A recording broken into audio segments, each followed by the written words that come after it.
Ari, why did you choose the topic you wanted to talk about tonight with your guests? Well, it seems like right now there's so much infighting happening in the conservative movement. If you're online at all, it seems like that's all people are talking about on X. And there's so much going on in terms of foreign policy, domestic policy. But for some reason, the biggest voices in American politics just keep on focusing. And it looks like are obsessing over this whole entire topic. And that's people that support Tucker, people that support Ben Shapiro. Everyone's really just following the story along. And so it has the potential to really reshape the Republican Party, maybe the conservative movement. That's the question that I hope that we answer tonight, but that is kind of why I picked it. Okay, and explain who your two guests are and why you chose to invite them. Yeah, so Laura Loomer, she is an investigative journalist. She's very influential in Washington, D.C. She has done a lot to kind of figure out and vet different people around the Trump administration. People have called her a loyalty enforcer, and she's done a really great job of figuring out who is for Trump's agenda and who is not. And the White House listens to what she says, and she happens to know a lot about the current political influencer class and the debate that's happening there. And the second guest is Sohrab Amari, and he's the U.S. editor at UnHerd. And he's a really interesting guy because he has a lot of really interesting takes. He tries to cross the aisle when he's talking about different discussions, different topics.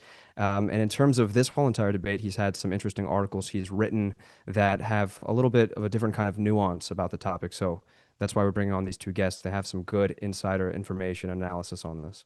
Okay. I'm gonna wait for one of my colleagues to bring the two guests in because I was having a little bit of trouble doing it.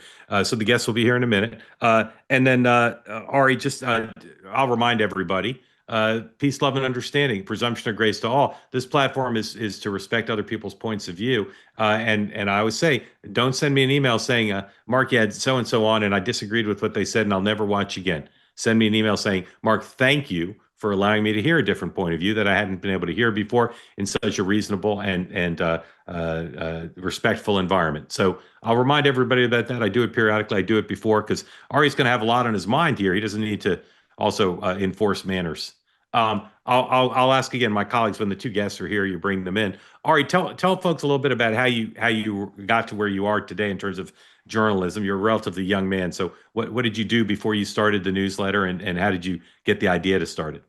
Yeah, well, before I was in anything related to politics or journalism, I was a software engineer, and this was around the time of the BLM protests and the riots and the mass polarization in the country. And I just was graduating university at the time also, and I saw that all of my friends were either very far to the right or very far to the left, and it was spreading very fast. I didn't know where it was coming from. And so I started following politics more often. I started questioning what the media was saying, and then I created an Instagram account where I would just post about this, and I would create little infographics talking about different, very touchy subjects in a very factual way to be able to cross the aisle. That took off, and ever since then, I've just been kind of doing this and trying to Amazing. break down and analyze the different events that are happening. Amazing. All right, I'm going to leave all of you in the capable hands of Ari, and I'll be watching as a viewer and a community member. Might even raise my hand if I'm so moved. But Ari, grateful to you for being here, and I turned over to you, and thank you for being part of Two Way. Thank you, Mark. So the big question I think that all of us have is whether the current infighting that's happening in the political conservative environment is something that's real. Is it something that's going to affect the direction of the conservative movement? Is it going to affect the next presidency? Is it building a new coalition that might win in electoral politics or might lose? Or is it something that is just kind of temporary? It's a moment. Maybe people's emotions are a little bit too high and it's going to pass. That's kind of the big question. And we got into this topic. It was just 2 months after Charlie Kirk's death right now. And ever since, even the day after the assassination, it seemed like instead of focusing on the left, conservatives, especially online, decided to start battling each other. That's when really this broke out into the next phase. Before that, it was after October 7th. There were disagreements about the American-Israel relationship. But that's kind of where we find ourselves now. And so there's a big question. Why exactly is this happening at this very moment? What are the two different factions on each side? What do they believe? And again, is this going to define Republicanism moving forward, or is this just temporary? And so I want to start by talking about the different characters that are involved, because if there's someone online that is following this, usually they're going to be talking about these three figures for the most part. The first is Candace Owens. She left the Daily Wire. It's really unclear still why that breakup happened, but ever since she left the Daily Wire, she has been ranked number 5 in the podcast rank on an Apple podcast. So that's just to say that she is very influential regardless of what she says. And she's grown a really big audience by leaning into an anti-Israel approach, into conspiracy theories, most recently talking about Charlie Kirk's death, trying to investigate his death. She's gone as far to, in my opinion, strongly suggest that Charlie's closest friends were involved in the assassination, that even his wife might have been involved in the assassination. And she's grown her user base and her followers drastically just through that approach. And if we look at her motivations, probably something that she's interested in is just more viewership, because a lot of these influencers, they make a lot of money doing this now. Um, the next is, of course, Tucker Carlson. Tucker Carlson's a little bit different in his approach and what he talks about. He is probably the most connected in terms of the political world into Trump and to JD out of all of these characters. He's also ranked number 6 on the podcast rank. So he also wields tremendous influence, not to be dismissed, regardless of what he says. And recently, in the past year, has been bringing on different folks onto his podcast that dabble in a lot of conspiracy theories. I think last week he brought on someone that said that he could definitively prove that chemtrails was a real conspiracy theory, and there's no doubt that's kind of the way that he put it. He also talks about Israel. Most of his commentary these days is focused on Israel. And he's had a lot of different figures that have come on to talk about historical revisionism, trying to rehabilitate Hitler's image, trying to say that maybe Hitler wasn't the bad guy in World War II. And so all of this is hard to kind of make sense of exactly what the purpose is, but that is how he has done it. In terms of Tucker and how he positions himself and talks about what he's doing, he has openly said that he's currently trying to set the standard for what is going to define Make America Great Again politics after Trump, specifically with foreign policy.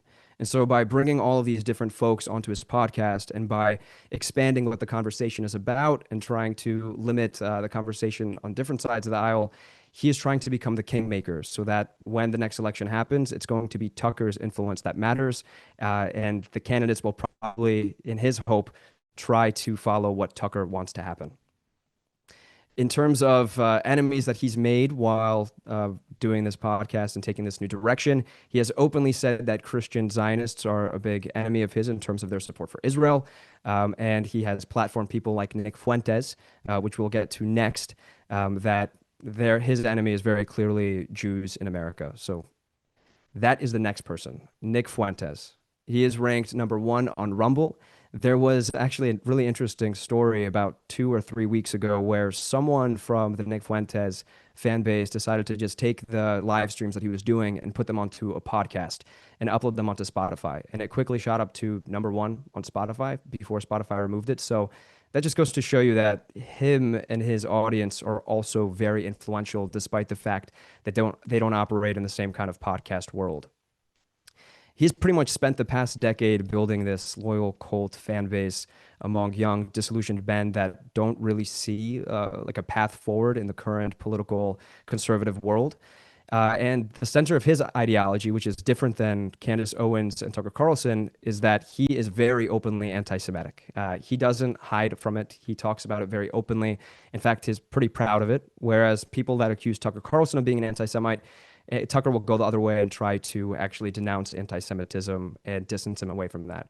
Candace Owens, she goes a little bit closer than Tucker Carlson in terms of talking about blood libel and talking about different theories about Jews and cabals and Hollywood and all of these different things. But out of all of them, Nick Fuentes is the most openly anti-Semitic character. And that's actually perhaps one of the reasons he's been able to grow so fast. So the next thing we talk about is, what is the point here? What are all of these different characters? What are they trying to accomplish? And so it all kind of goes into the political goals of trying to build a new coalition. Specifically, that is how Tucker Carlson put it, again, with his focus on becoming kingmaker, setting the foreign policy standard after Trump. And all 3 of these characters are using 2 things to advance their agenda. They've figured out that the means justify the ends. And those specific means are, first of all, anti-Semitism as a political organizational tool, and conspiratorialism, which puts Tucker Carlson in this category where he's the only one that's willing to talk about certain topics, and he gets a lot of notoriety and a lot of fame and a lot of attention for that. And so we're at this point where Tucker Carlson, he gives Nick Fuentes a platform. He interviews him. There's some new reporting from the New York Times where Nick Fuentes said that originally he was a little bit worried that Tucker was going to go hard on him. And apparently they had dinner the night before, and Tucker told him, don't worry, you don't have to worry about this. And Nick Fuentes was relieved. So it very much came out to be a very promotional interview where Fuentes could distance himself, make himself look very normal. After that, the Heritage Foundation, which is the flagship conservative institution, which is supposed to really be the center organization in Washington, D.C., that pushes forward conservative policy, they had issued a statement under President Roberts where they defended Tucker Carlson for this, only to go back on it and apologize and say, you know what, that was a mistake. We didn't really know what Tucker was talking about. We didn't know what Fuentes standed for. It is okay to criticize people on the right when it comes to immoral behavior, things like that. And then now you have people like Rod Dreher, which is a friend of J.D. Vance, Christopher Rufo, which is a very big power player, and a bunch of key allies of J.D. Vance that are seeing what's happening, calling for J.D. to do something about this, maybe take a strong stance and fight back. But as we have seen in the past few days, that hasn't happened. In fact, Trump was asked about Tucker, and Trump said that Tucker is free to have anyone who he wants on his platform, which was never really a debate in the first place, but it gave the media an opportunity to say that Trump defended Tucker, sorry. And JD still hasn't said anything about it, but he has attacked different journalists that have been concerned about these issues, specifically with Buckley Carson, who is Tucker Carlson's son, who works for JD, over the concerns that maybe his son has the same kind of views that Tucker has. And so that brings us to our first guest. I want to bring on Laura Loomer because she has so many insights to share with us about this. As stated in the beginning, Laura is a very influential investigative journalist with a close proximity to the Trump White House.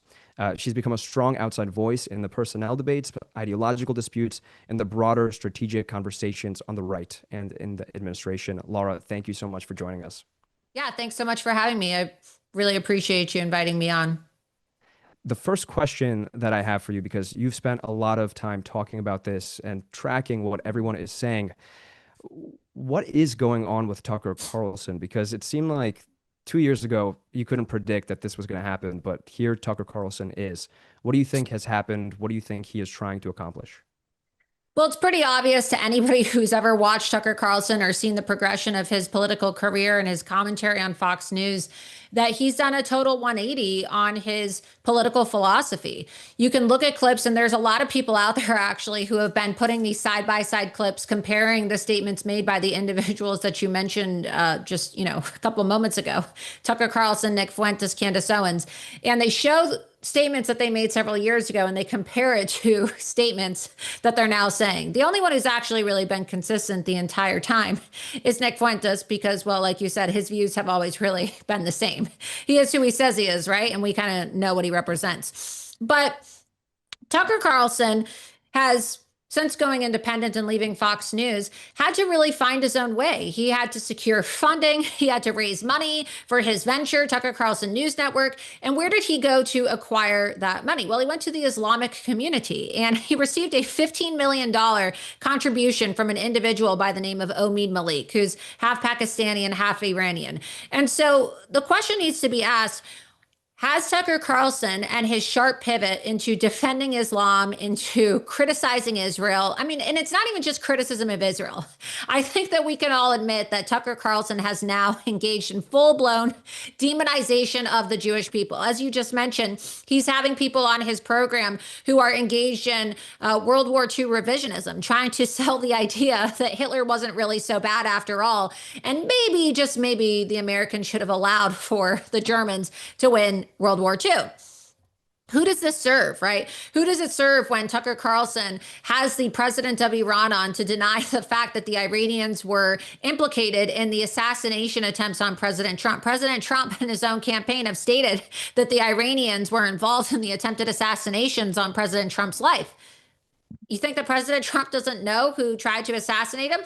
Whose interest is it when when Tucker Carlson rather travels to Qatar to interview officials with the Qatari royal family who are actively involved in funding anti-American sentiment on college campuses? You have the Trump administration talking about how they want to penalize the universities for creating a climate that is fostering anti-Semitism, fostering jihadist activity on college campuses. And if we look at the funding sources of this, it's coming from Qatar. So clearly, Tucker Carlson is interested in undermining President Trump's agenda, and he is not intellectually consistent. He is not ideologically consistent because his opinions have completely flipped. And you don't change your views. You don't do a 180 turn without being heavily influenced. And so I've asked this question: what is Tucker Carlson being influenced by? Is he being influenced by money? Personally, I think he is. I broke a story a couple of months ago about how Tucker Carlson's name appeared in FARA with a company named Luminate, and his name was listed in FARA, where you have to register if you're involved in foreign lobbying or influencing policy on behalf of a foreign country, next to Qatar for the interview with the Iranians. And so Tucker Carlson and Neil Patel, who works with him at Tucker Carlson News Network, never really answered my question when I publicly called on them to release the financial documentation to show who paid for the trip to Qatar, because I received a tip from a source that said that when Tucker Carlson traveled to Qatar and Saudi Arabia, he did not actually pay his own way. And so the question is who's paying for Tucker Carlson to go to Saudi Arabia, to go to Qatar, to go to the UAE, to meet with these Islamic leaders and to secure funding for his news network? I asked them to be transparent. I said, I will correct the record if you release these financial receipts to show who actually paid for these trips. They don't want to release the documentation. And I don't think that it's a coincidence that when Tucker Carlson is soliciting funding from Islamic individuals traveling to the Arab world, all of a sudden he's developed a very anti-Israel, anti-Jewish perspective. And who is he attacking? He's attacking President Trump's Jewish supporters. He's attacking evangelicals, the evangelical base of the GOP. He did an interview recently, Ariel, where he said that evangelicals, Christian Zionists, I mean, that's what it means to be an evangelical. Okay. You are a Christian who believes that Israel has a right to exist. Israel is central to Christianity. We know this. Why is Tucker Carlson proclaiming that Christian Zionists are the most evil people, the worst people in the world? Does that mean that Christian Zionists are worse than Chinese communists? Does that mean that Christian Zionists are worse than Nazis? Does that mean that Christian Zionists are worse than Islamic jihadists? Tucker Carlson knew what he was saying. And this is what really led to the outrage, because people want to know, how can Tucker Carlson go from having this very vibrant career on Fox News as a political commentator? He was known as kind of the voice of reason in the conservative movement. So many people welcomed him into their homes, and they view Tucker Carlson as a leading conservative thought leader. And now we're watching this so-called leading conservative thought leader normalize things like Hitler, right? This idea that Hitler was a great guy, World War II revisionism, saying that Sharia law really isn't so bad. And if you've been to an Islamic country, they're actually more safe than American cities. So why shouldn't we have Sharia law? Inviting Marjorie Trader Green on his show to talk about how amazing Zoran Mamdani is simply because Mamdani said he didn't want to go to Israel. Is that what we're judging candidates on now? Whether or not they are anti-Israel or they're fostering anti-Jewish rhetoric or anti-Christian rhetoric? It's very alarming, because now what you've seen is this obsession. I like to call it Israel derangement syndrome. And I've talked about this extensively, where the only thing people want to talk about now, Ariel, when you log online or when you watch any of these podcasts that you mentioned, it's an obsessive focus on Israel. And I just want to know, how central is Israel to the life of every single American who's just simply trying to get by? Most Americans are not preoccupied with Israel 24/7 like all of these podcasters. They're worried about being able to put gas in their car, put food on their table, take care of their children, pay their mortgage. So what are we doing here? Why is it that every single conservative podcaster now seems to want to only talk about Israel and whether or not the United States should cut off aid to Israel, or whether or not there's global Jewry? That's what Tucker Carlson was talking about during his podcast with Nick Fuentes, this concept of global Jewry. What does this serve? Other than the absolute erosion of MAGA and the deterioration and the fracturing, Ariel, of the MAGA base. We're going into the midterms. Whose interest does it serve to say that President Trump is controlled by Israel, that he's controlled by a foreign nation? Claims that both Nick Fuentes and Marjorie Trader Green and Tucker Carlson have all either alluded to or directly said, and Thomas Massie as well.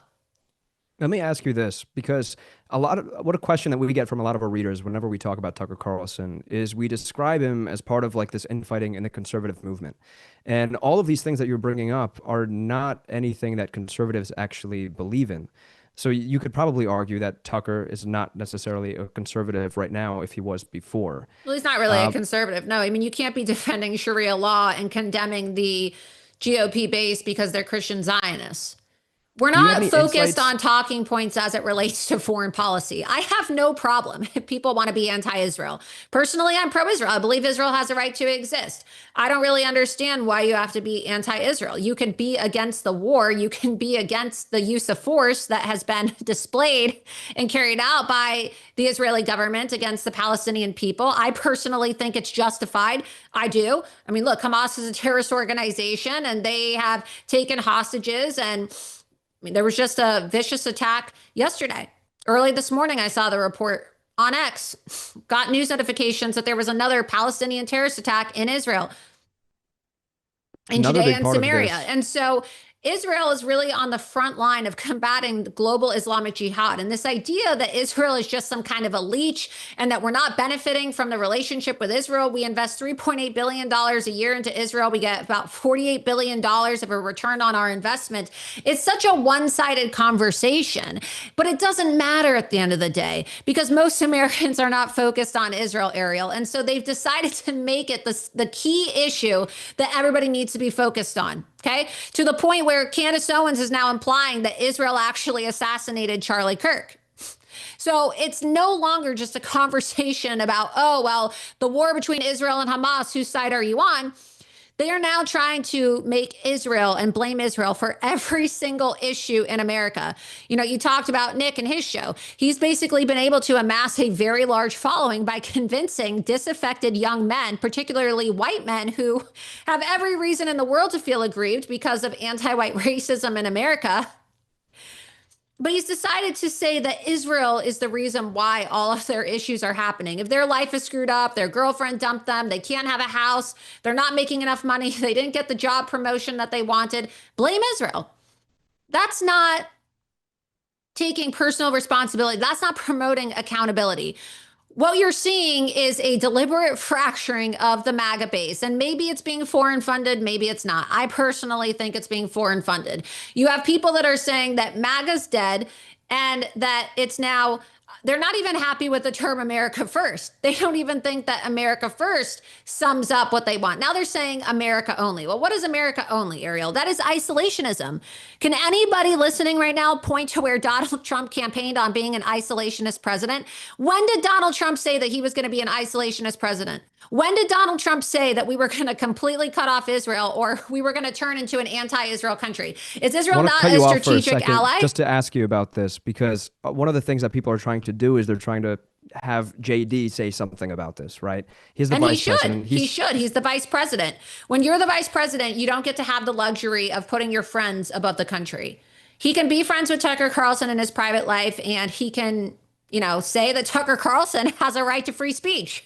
I'm not calling for Tucker and Nick to be banned or to be silenced, but we need some moral clarity from the GOP. We need to know, does the GOP, does JD Vance also believe that Christian Zionists are the worst people in America? What does he think about Nick Fuentes and his supporters calling his wife a dirty and saying that mixed children are mud children and that people who are in interfaith or interracial marriages are mud sharks? Going around, do you know how the White House is thinking about going around calling people going around. And I'm sorry, I don't use that word. I don't like using that word, but this is what they do.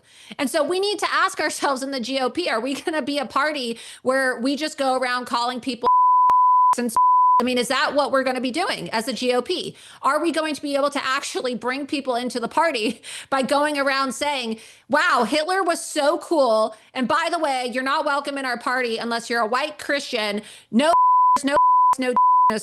Those are not my words. Those are their words. So if you're not familiar with the rhetoric that's coming out of this internet culture, you better start familiarizing yourself with it, because that's what these people say. I don't use the N-word. I don't go around calling Indian but think of how many people we're going to alienate in all of these broad coalitions if that becomes the new GOP. That's the litmus test. Unless you're a white male Christian, you are not truly America first in the eyes of so many of these people, the people that Tucker Carlson is platforming. And yes, they have said that. Go listen to many of their podcasts and see for yourself the many clips coming out of some of the people who Tucker Carlson is promoting and platforming. I know, Ariel, that you've heard it yourself. So you can even confirm to the viewers right now, that's the rhetoric that they use. They go around calling black, they go around calling Indian. In terms of those words, I think we had enough of the words, but I do want to say to your point that if you go on social media, all of these viral memes of Nick Fuentes, it is clips of him saying very explicit things just like that. And that is what the people that like Nick Fuentes, that's why they're going for him. That's the coalition that he is now building. He's created a C4, and he said, and you have the video, I don't know if you can play video during this setup that you have here, but we have a video of him saying that he's relaunching his C4 so that he can destroy the GOP. So ask yourself, how is that promoting America First values? What are we going to get if we lose the House and we lose the Senate? Are we going to get America First? No, we're going to have a Democrat takeover, a communist takeover of America, an Islamic takeover of America, and probably the impeachment of President Trump, the impeachment of not just the impeachment of President Trump, but the jailing of President Trump and investigations into all of his cabinet members and all of his key supporters. So how is that America First? Who are they actually fighting for? Again, it sounds very dark and ugly, and I don't want to censor the words because people need to hear how ugly these words are so that they understand the type of message that is being promoted to the youth and being promoted by these bad actors who are trying to co-opt the GOP. Yes, do they have free speech? They're allowed to say those words all they want. Okay, they can say those words if they want. I don't use those words personally, but you need to hear those words and let it hit your soul so that you can see how ugly and just how vulgar and just how visceral it is so that you understand what's going to be at stake. Gavin Newsom will have a very easy time winning and beating JD Vance in 2028. All he will have to do is basically run as a centrist Democrat and point out how openly, I mean, and I said the GOP has a straight up Nazi problem. And I hate to use that term. I used to laugh when the left would say that conservatives are Nazis, but some of the rhetoric, and I believe you're Jewish as well, Ariel, and you and I have talked about this privately, some of the rhetoric that is coming out of some of the factions within some of these individuals who now want to take space up in the GOP is straight up Nazi rhetoric out of the 1940s in Germany. It is. There's just no denying it. Thank you so much for joining us. There was a lot of really interesting things that I think are going to keep developing. Last quick question, yes or no? Do you think this is a real moment that is here to stay, or do you think this is going to pass? Yes or no? I think that it's here to stay. I don't think that we can dismiss this and say that, oh, this is just internet LARPing online and, oh, we don't need to take it seriously. They're well funded. They're well organized. They have their own independent platforms, and it's time for the GOP to take it seriously. I think that we need to have moral clarity. They can have their free speech. I'm not calling for anybody to be censored. I'm not calling for anybody to be banned, but the GOP needs to say whether or not those are their values, because otherwise we're going to lose all the coalitions that we built, that we spent so much time building in 2024, and we're going to lose the midterms. And I don't want to lose the midterms. I don't want America to become a communist country. I just don't. So I hope that people will take this seriously and that GOP leadership will start to express some moral clarity. It's very, very alarming rhetoric. And it will start with the Jews, and then it will go to the Blacks and the Hispanics and the Asians. And it's even targeting the evangelical Christians. Nobody's good enough, I guess, to these people unless you are a white male Christian. Laura Loomer, thank you so much for joining us today. Thank you. Thanks for having me on. So the next guest that we have today is Sohrab Amari. He is the U.S. editor of UnHerd, and he's a leading voice of today's intellectual right. One of the things that he does is he brings in a lot of different ideologies when he writes about things. He explains them. And he's also the author of Tyranny, Inc., How Private Power Crushed American Liberty and What to Do About It. He is also, I think, generally more calm than what we just experienced, which was quite a segment. Thank you so much for joining us, Sohrab Amari. Thank you, Ariel. Well, I want to ask you the first part of this, what I just asked Laura. Do you think this is just a moment that is going to pass, or do you think this is going to stay and is going to leave an impact on what conservatism is in the future? I'll get to your question in a second, Ariel, but I gotta say, look, I know you're a young guy, and so I don't mean to put heat on you, but I'm a little surprised that you allowed Laura Loomer to frame herself as this great opponent of racism and ethnic bias and white nationalism and so on, given who she is and what she's stood for a long time. I mean, it's to me, it's just stunning to hear her now sounding like Media Matters. Well, Sora, by the way, that's why you are here. You are Sure, yeah, here but because I know that you have a disagreeing viewpoint, and I want you to express what you believe too. Here's where I come from this. As you know, I've written a number of pieces. Most recently, I work for, as you said, UnHerd, and you can find UnHerd.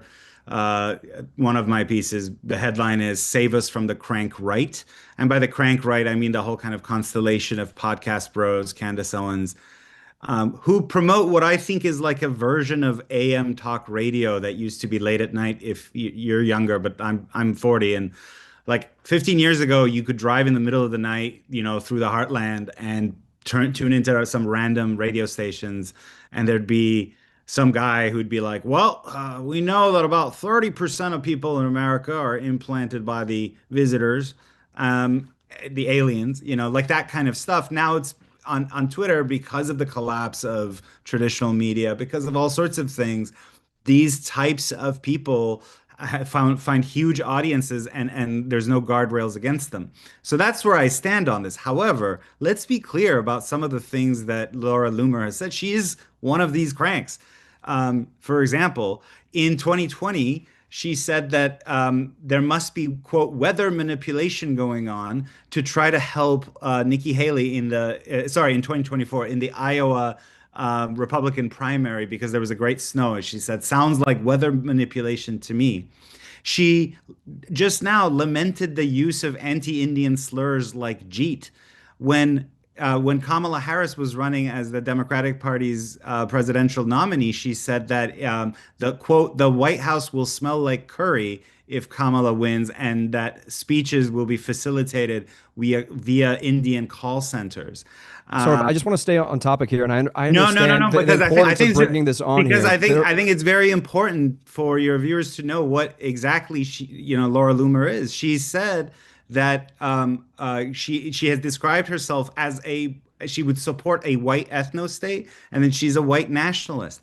So it was in a 2017 podcast where she said that I back the idea of a white ethno states. Also, she has said, I'm totally against Muslims and Jews mixing. I'm totally against it. I don't support it. I do not think Muslims and Jews should marry. Now, it's not a criminal idea. It's not a terrible idea.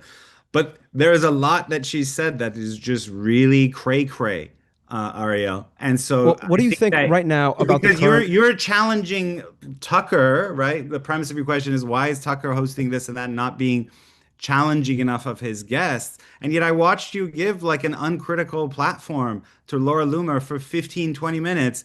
Some of the things she said were perfectly sensible, by the way, but you didn't remind her that she's part of the ecosystem, the sort of toxic ecosystem, where on the right now you can just say really, really kind of nasty things. So I think for a lot of young people, when they watch that, the question will be raised. Why does Laura Loomer get a kind of uncritical platform? Sohrab, I think Laura is still here. Do you mind if she joins and responds to your criticism? Sure.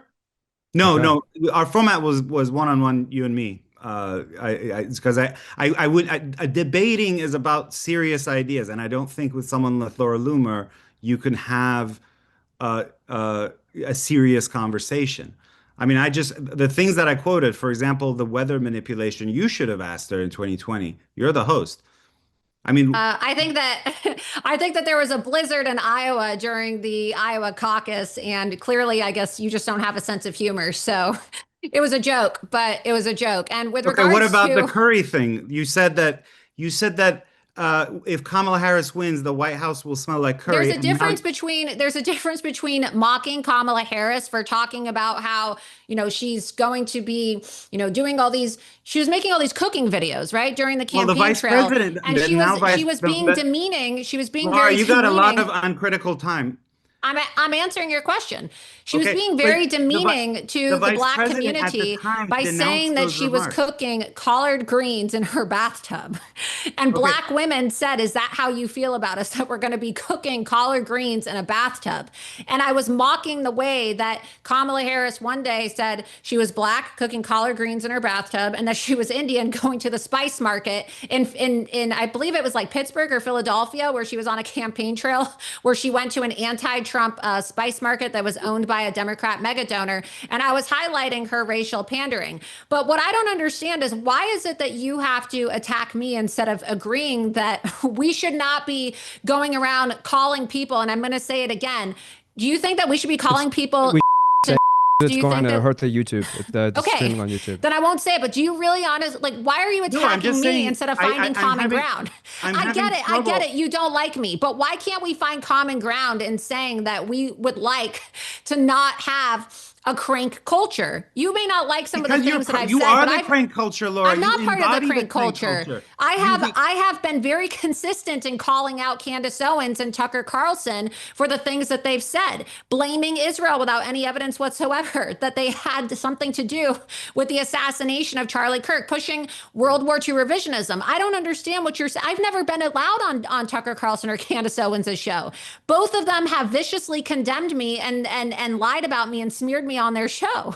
So how am I a part of their movement when Nick Fuentes told me that I need to go back to Yeah, Israel? I He just said want that to. I'm not American. Candace Owens suggested that I'm a Jewish spy, and Tucker Carlson also tried to demean me as Laura, a one Jewish second. I just have to American. say that I did agree with Sohrab just to do a one-on-one. Sohrab, if That's you want, fine. we can go But back if to you that. want to It's your talk to call. me, Sohrab, sometime offline, I'm happy to speak with you, because I'm not a part of this. I've never been a part of this.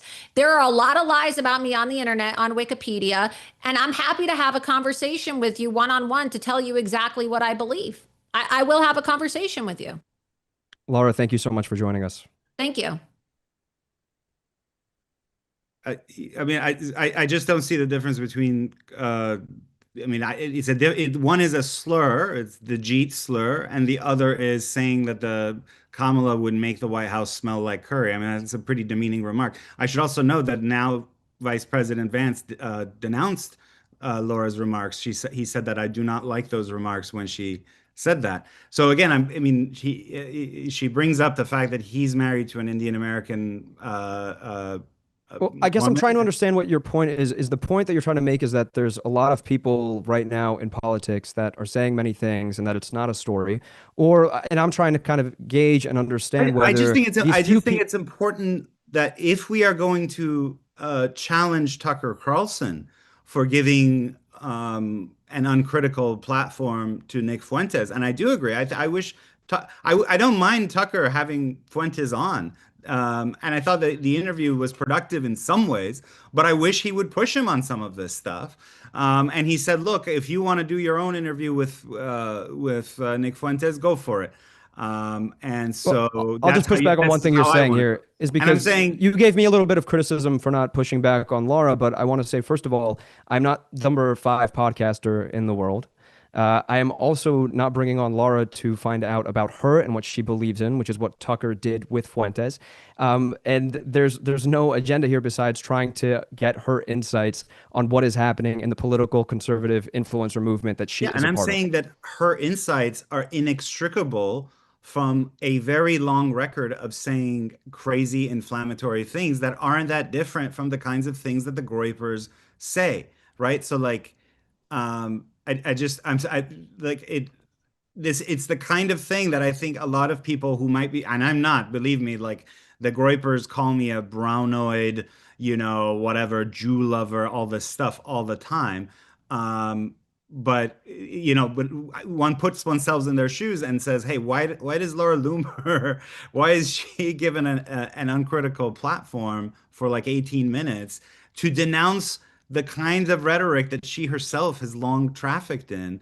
But our guy, Again, I'm going to say there's different expectations for when I have someone on this type of platform because I don't have millions of people and I don't have the vice president's ear and I'm also not connected to all of these very influential people and I'm just trying to get insights on what is happening in the influencer movement. So again, I just want to push back on that line of thinking. I just want to get your opinions because we're talking again about like the influencer space in general. Do you not think that what Tucker is doing with Fuentes or the rise of Candace Owens, let's just stick to Tucker and Fuentes right now. Do you think that's not a big deal in changing the way that the conservatism will look like online or even in the GOP? Yeah, I was speaking to this to a friend earlier. I think there are two things going on parallel tracks, and we have to be very careful um, not to lose sight of both. And both demand a different kind of response. On the one hand, I think there has been a total collapse of trust, especially in the right half of this country, in traditional media. And it's a terrible thing because in so many ways the mainstream media are to blame for this. I was the op-ed editor of the New York Post in 2020 when the Hunter Biden laptop story was censored.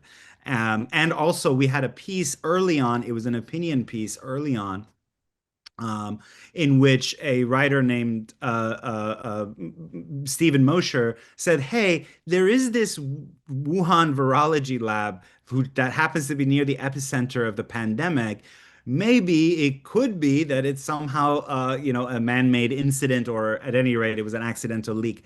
And Facebook censored us. And there were so many incidents of this kind that you have, especially among a group of young men who were locked up, during 2020. They literally couldn't leave their homes in some cases. And they've epistemically snapped. They like don't trust any mainstream institution. And into this void come lots of these kind of what I call them like the weightlifting bros, like some random UFC fighter who like reads a Wikipedia page and about the USS Liberty and goes like, "Oh yeah, the Jews, man." Like people, and he finds them like an enormous audience off of doing that. And lots of others, the Candace, Brigitte Macron has a penis, blah, blah, blah, blah, blah. And it's very dangerous. And we need to denounce it. And I've constantly confronted. And it's a thankless job. I know you probably do the same sometimes, and it's definitely thankless because lots of the right now is so rabid and so unforgiving of any criticism of their own side that they, especially on X, they will immediately call you essentially an ethnic slur, and you can't even debate that. It's a kind of irrationality. That's one track, and it's a problem, and we've got to have a solution to it. There is another track, however, and that's a set of material and serious issues, whether on domestic and foreign policy, where people want a different approach than that one that's been the traditional one. So Israel policy falls into that, right? Which is lots of Americans, among Democrats, it's like overwhelmingly negative perceptions of Israel now. Among independents, it's pretty overwhelming.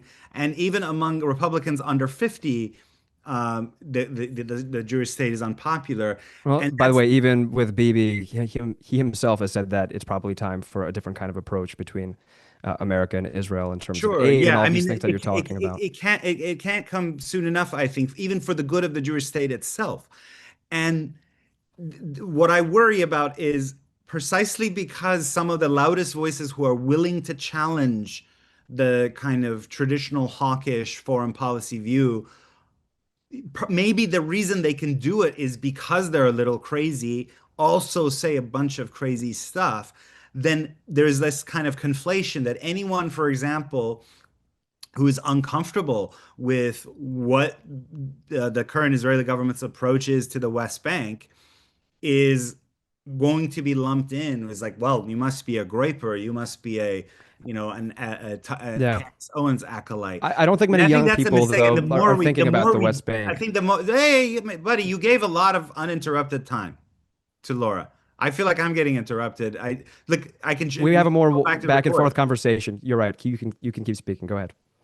So, like settler violence on the West Bank, a lot of young people see that now, right? And that doesn't mean that's all of Israel. I can be persuaded. I'm basically pro-Israel. I support Israel's right to exist and defend itself. That's kind of one of my baseline views. But as an American, I also have expectations for a country that is an ally, and I want to be able to criticize when I see cruel policies. And a lot of young people, left and right, want to be able to do that. For a long time, that kind of discourse has been policed. I think now, in retrospect, we see too harshly. And what that does, it allows kind of these figures who purport to have like a subterranean secret knowledge that they don't want you to know. It helps them gather strength. So I think if we have the proper debate about foreign policy, honest, fearless, respectful but robust, and we respond to where the populace is on foreign policy in general, whether that's a general sense that we want to retrench from the world. A lot of Americans are just tired of engagements abroad, or whether that's all sorts of domestic policy issues, by the way, then I think it will take away the strength that has been gathered by the crank right. The crank right is dangerous. I mean, because anti-Semitism and conspiratorialism makes you stupid, and that's the worst part of it. If you think that like there's a simple answer to the problems of the world, that the all the kind of internal contradictions that have built up in American society, the fact that we have home ownership has become so difficult, and fentanyl and all the other kind of domestic crises that we have, if you can just blame that on some external malign actor, the Jews, the Rothschilds, blah, blah, blah, it makes you stupid. You can't see the actual problem. These things, life is complicated. And so, but because some debates, I think, have been too rigorously policed and too tightly policed, these people kind of this type of ideology gets an outlet, and it gathers strength, like I say. So For sure. my approach has always been confront the stuff that's happening on the crank right, and I've done it, and I will continue to do it. But also, there has to be, like at the elite level, there has to be responsiveness to the discontent that's driving it. And some of it is happening. I mean, I think a lot of it is, by the way, immigration related.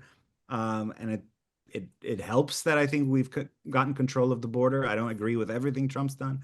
But jobs, et cetera, address the material basis of what makes people draw toward these kinds of ideologies. Just denouncing it, just kind of being like moralistic and denouncing it, although you should do that, I think, is not enough. Yeah, and I think a lot of people agree with you that it should be fine to criticize the Israeli government. I think a lot of I know, Israelis but themselves do. And I've Charlie heard Kirk that, and I've says it, always and heard it say, look, it's not anti-Semitic to criticize the Israeli government. But then, criticism is often met with like, well, there's all these other countries where the same thing or worse is happening. So the fact that you only criticize Israel, now you might have a history of criticizing all those other issues as well. But like the one time you were like, hey, as a friend of Israel, I'm disappointed that this church in Gaza got shelled.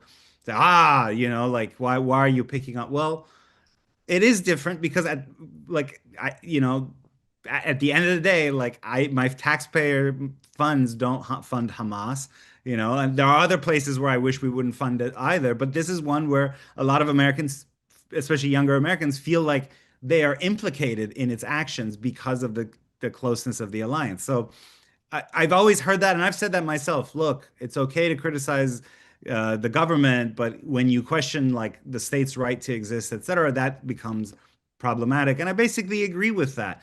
But I think nowadays there just has to be greater room. And I think the Israelis need to sort of, I don't know, like wake up somehow and think about political solutions. I think the Israelis do two things in response to their problems. And both of them can be effective in the right place, but they're not the only solutions. One is they're like the kind of very oppressive tactical operations. It's like the robot drone will go in and like shoot some terrorist, and it's like, wow, look at what the Israelis did. And that's like an answer to some problems. And the other is like PR. If we could just have like ever more organizations on ever more platforms, but not all problems are reducible to like tactical prowess or PR. Some problems have political answers and they require political courage. And that's been missing, I think, from the Bibi government.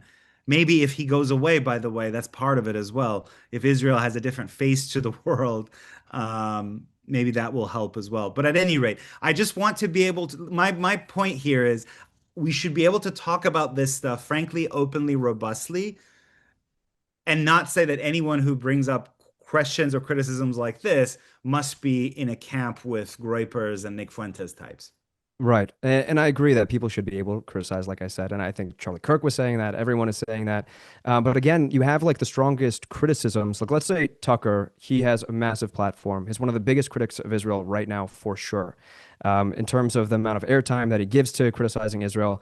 But he's also bringing on people like Fuentes, and this goes back to the whole original conversation, that it's not even clear if he actually hates Israel, like, and he actually has any problems with Israel at all, or the big problem is that Israel is a country with Jews in it, right? Like, he's an open anti-Semite. He talks about this stuff.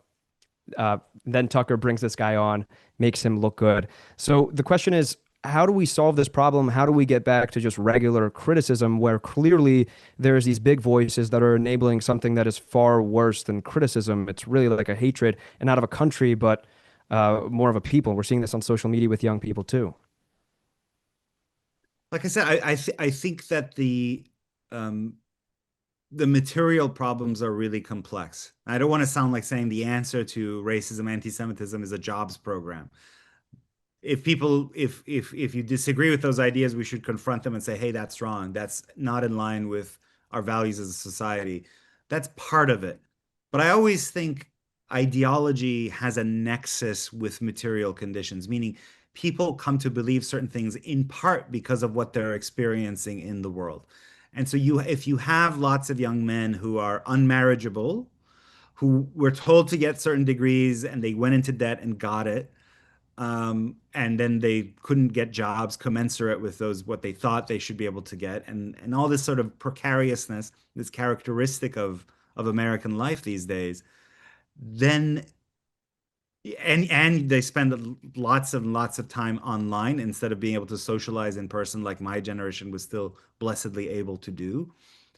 You are in like a kind of mental hothouse. You're extremely vulnerable to, like I said, this kind of ideology is an easy answer to complex problems. It allows anti-Semitism especially, but all these kinds of hatreds allow you to say that issues that have really deep and difficult answers that would take more effort than I, as a person who's drawn to this stuff, I'm not willing to expend all that effort to understand and see how we can solve. You know what? It's the Jews, or it's the whatever, or all, like Indian Americans have now become a kind of scapegoat. So I think We're running out of time, and I don't yeah, want to cut I you would off. just, what I'm saying is, Go ahead. we need to address the conditions that put people in that mental hothouse in the first place, right? And that's difficult, but we got to do it. If we just mere denunciation, believe me, I've tried it, denouncing the Groypers, and so that alone doesn't work. There has to be on a parallel track an effort to put people in a place where they're not where demagoguery is not attractive to them. Last final question, also a yes or no. Do you think that this is just a current moment, or do you think that this is going to have a long-lasting impact, this specific moment? No, it's a big problem, man. It's a problem from hell. It's a real problem. It's not bots. It's not like it's real, and it's happening, and it in some ways it does have some foothold in the current administration. You can exaggerate the extent of it, but there's some of it for sure, and it's a problem. Thank you so much for joining us, Sohrab. My pleasure. Thank you. All right, now we can take some questions. That was intense. Um, all right, who do we have? Who do we have? Call on Vincent. Okay. I don't know even how to call on people, but there we go. Vincent, how are you? Yes, so many of the people know who I am. I'm a 9/11 first responder decorated by Congress, and I'm 68 years young. I am very involved with my other 9/11 first responders, and I was a target of anti-Semitism because I'm involved with 9/11. There's many Republicans had said to me that the Jews created 9/11, and then I got into some altercations with them, and my I was decorated by Senator Lieberman. I live in Connecticut for my 9/11 heroism and bravery. So many of these people that are anti-Semitic said that I got that award because I'm a Jew from, Senator Lieberman. Now, in fact, yeah, and of course, I've been a member of the ADL for many years. I am not Jewish. I'm a Christian, but I have a lot of friends that are Jewish, and I was in the Republican Party for many years, and I know the history of the Republican Party. Why so many people that are Jewish were never in the Republican Party, and that's because in the 60s and even early 70s, the John Birch Society was very involved with the Republican Party. So when I first joined the Republican Party as a like Jacob Javits liberal Republican, there were people in the Republican Party that would ask me about joining the John Birch Society, which was anti-Semitic. William F. Buckley, who created the conservative movement, went to Barry Goldwater in the 60s and said, we have to get the John Birch Society out of the Republican Party. And he did that. So what's going to happen is some prominent Republican is going to have to denounce all this and tell those people, we don't want you in the Republican Party. And that's just the history of what's happened. And some of the other people that are my age would know about this. So thank you for letting me speak. Thank you for sharing that, and thank you for your bravery. Thank you, Vincent. You want to go next to let's go to Frank.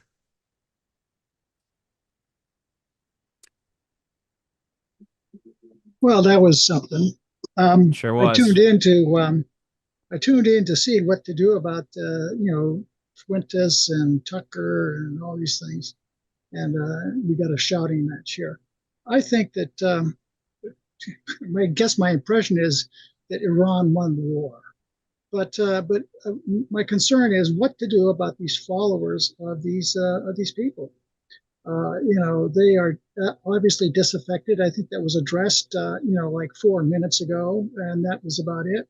But they have grievances and they have concerns, and they are not being addressed, evidently. And not only that, those are people on the far right, but also people on the left. And these people on the left are picking up guns and shooting. Yeah, Frank. I just want to address that question because that is like I guess the whole point of this conversation. It was supposed to be. Yes, thank you for asking that question. I think I've been thinking about this a lot, and I think the point that Sohrab brought up about it having like real, I guess, root causes from the state of America. I think that's true. I think a lot of young people right now, they don't really particularly see a future for themselves, and they see politicians that are talking about foreign policy. And maybe for a generation that grew up a little bit coddled, they might be lashing out a little bit for not having some attention on them. That's how I look at it from one angle.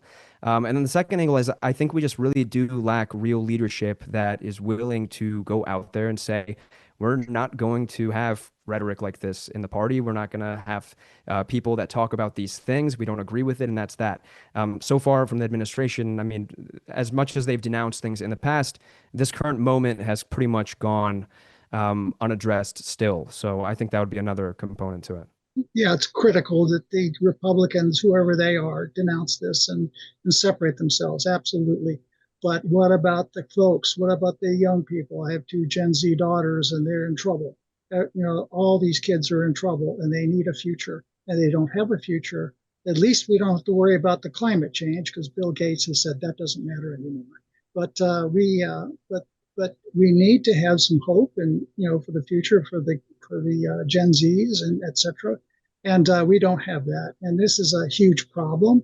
I think you better get on it, okay, and discuss why they feel this way in more detail and what to do about it. I agree with you, Frank. Thanks so much for the insights and the question. Let's go to one more. Let's go to Barton. Yes, thank you. Unfortunately, anti-Semitism is one of the world's oldest viruses. And I think Douglas Murray has done an extraordinary job of explaining some of the causes. He often talks about a book by Vasily Grossman, where the author says, show me an anti-Semite, and I'll show you what he is complaining of is what he actually thinks himself. And his explanation is that a lot of young people were educated in this country hating the United States, thinking that we stole land, that everything before 1945 was our colonialism, and everything since 1945 has been our meddling. And a way for them to feel morally correct and allay themselves of guilt of America is to say, aha, Israel, Jews, they do that. So I think just making, and the other point I just want to make, you can't give everyone a perfect living.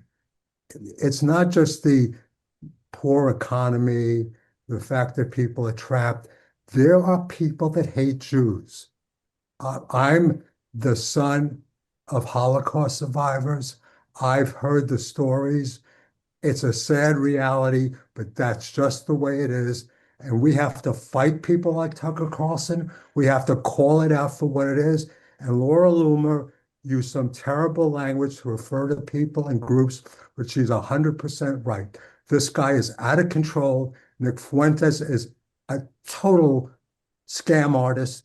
He's laughing all the way to the bank. I don't even know if he believes half the crap he's saying, but Tucker Carlson is persona non grata. The Republican Party, and I voted for Donald Trump, if they don't clear this up, and one last point, at the Turning Point USA, J.D. Vance had 3 questions that were thrown at him that were clearly anti-Semitic, and when the crowd cheered those questions, J.D. Vance punted. This guy, Vance, if he doesn't clarify his position, I don't think he's going to be the next president of the United States. I just had to get it off my chest. Thank you. Barton, Thank you. thanks for sharing that. All right. That is a wrap. I hope everyone enjoyed that and got something out of it. That was definitely fun and interesting. I'm told to direct everyone to the YouTube comments and the live chat in there. And then also remember tomorrow at 9 a.m. for the morning meeting, Mark, Sean, and Dan, everyone is going to be there. So thank you everyone that joined tonight and got to see this. Thanks so much.